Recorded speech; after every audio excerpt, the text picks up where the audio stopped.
सुप्रभात। अपनी इंद्रियों पर अपना नियंत्रण हो। अपनी इंद्रियों पर अपना नियंत्रण हो, ये हमारी आज की आध्यात्मिक चर्चा का विषय है।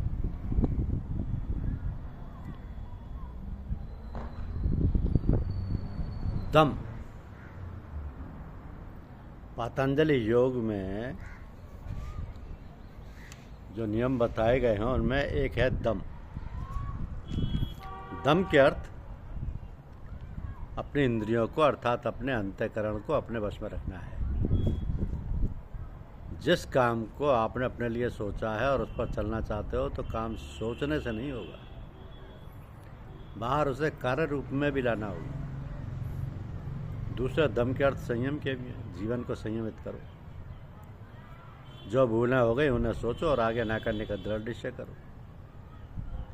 माना कि आप एक शक्ति का संपादन करना चाहते हो, परंतु जिस पात्र में उसे रख रहे हो वो तो अनेक छिद्रों से पूर्ण है, इसलिए वह बाहर निकल जाती है। उसके छिद्रों को बंद करो। आपके अंतर में जो वृत्तियां हैं उन्हें ठीक रखो। काम, क्रोध, लोभ आदि सबके हृदय में है और जीवन के लिए कुछ हद तक काम के भी।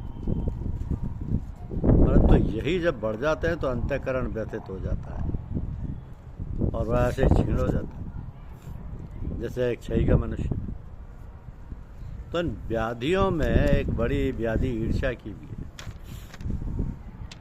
ये एक बहुत बड़ा रोग है। इसकी विचित्र बात ये है कि ईर्ष्यालु मनुष्य उन वस्तुओं से आनंद नहीं उठा पाता जो उसके सामने उपस्थित हैं, वरन उन वस्तुओं से दुख उठाता रहता है जो दूसरों के पास। कैसा भयानक रोग। उसके चक्कर में पड़कर कभी सच्चे सुख की प्राप्ति हो ही नहीं सकती। उसे शांति का समय तो मिलता ही नहीं, बार बार अपने समय को दूसरों के हित में खोया करता है। इसलिए अपने मन को इन सबसे अलग रखने का प्रयत्न आवश्यक है। लोग ईर्ष्या से बचने के बहुत से उपाय बतलाते हैं।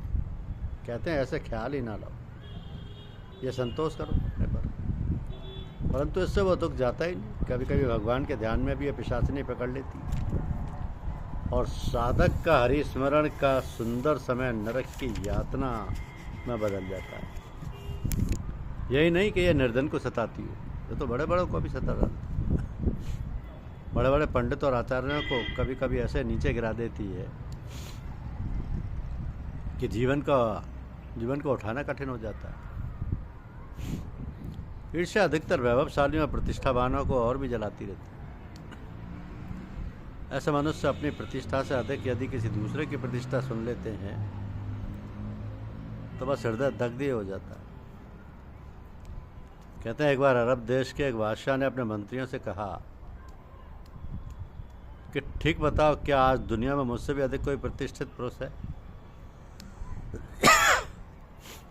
क्या मेरे से भी अधिक किसी का यश है? तो सब लोग कहने लगे जहाँ पना कोई नज़र नहीं आता। परंतु एक व्यक्ति ने कहा, हाँ, फला शहर में एक हातिम नाम का मनुष्य रहता है, उसकी प्रशंसा सभी करते हैं। बादशाह का हृदय अंदर ही अंदर झुलस गया। उस समय तो वो चुप रह गया, पर आगे अपने गुप्तचरों से कहा कि यदि कोई हातिम को किसी प्रकार मार दे तो मैं बहुत सा इनाम दूँ। एक आदमी तैयार हुआ। वो हातिम के शहर में पहुंचा और एक आदमी के घर जिसको वो जानता नहीं था ठहर गया। 2-1 दिन में उससे बड़ी मित्रता हो गई। जब देखा कि ये आदमी तो बड़ा उदार चित्त है, सबको सब प्रकार की सहायता करता है, तो सोचा कि किसी से अपना काम में सहायता लेनी चाहिए। एक दिन एकांत में उसने उससे कहा कि मित्र, एक बड़े काम से मैं आपके शहर में आया हूँ। अरब के बादशाह ने कहा कि जो कोई हातिम को मार कर आएगा उसको सबसे बढ़िया इनाम दूंगा। क्या आप मेरी इस काम में सहायता कर सकते हैं कुछ? उसने कहा, मित्र, मैं आपकी सहायता अवश्य करूंगा, रात्रि आने दो, तुम्हारा काम हो जाएगा। वो मनुष्य एक बहुत तेज चलने वाला घोड़ा लाया। अर्धरात्रि हुई। वो मनुष्य एक बहुत तेज चलने वाला घोड़ा लाया, एक तलवार साथ लाया।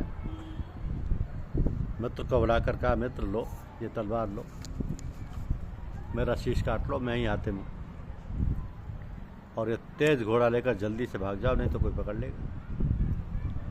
इस समय सुनसान है, कोई देख भी नहीं रहा। उस मनुष्य के होश उड़ गए। तलवार पैरों पर रखकर क्षमा मांगने लगा और लौटकर सब हाल बादशाह को जा सुनाया। बादशाह चुप हो गया और मन ही मन उसकी उदारता की सराहना करने लगा।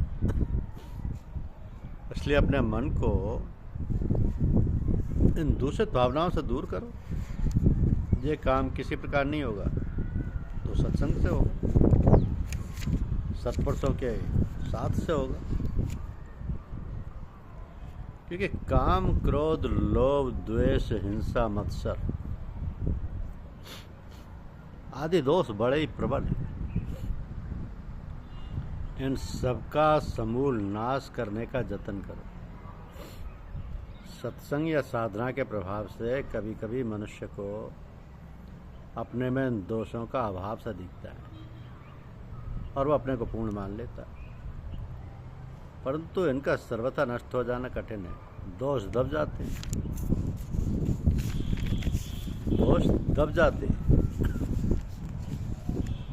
परंतु संस्कार रूप से मन में छिपे रहते हैं, जो अनुकूल परिस्थिति और उत्तेजक कारण उपस्थित होने पर जाग उठते हैं। यही कारण है कि सर्वथा निर्दोष समझे जाने वाले पुरुषों में भी कभी कभी इन दोषों का प्रकाश देखा जाता है। काम, क्रोध आदि की जागृति का सबल कारण उपस्थित होने पर भी जब इनकी जागृति ना हो तो समझना चाहिए इनका नाश हो रहा है। संस्कार रूप से भी ना रह जाए, इसके लिए बार बार आत्म परीक्षा करके देखना चाहिए। काम, क्रोध, लोभ, द्वेष, हिंसा, मत्सर ये दोष इतने प्रबल हैं कि इनका समूल नाश करने की जरूरत है। सत्संग या साधना के प्रभाव से ये सब दूर हो जाते हैं। धन्यवाद। यूट्यूब चैनल को लाइक और सब्सक्राइब अवश्य कीजिए। शुक्रिया।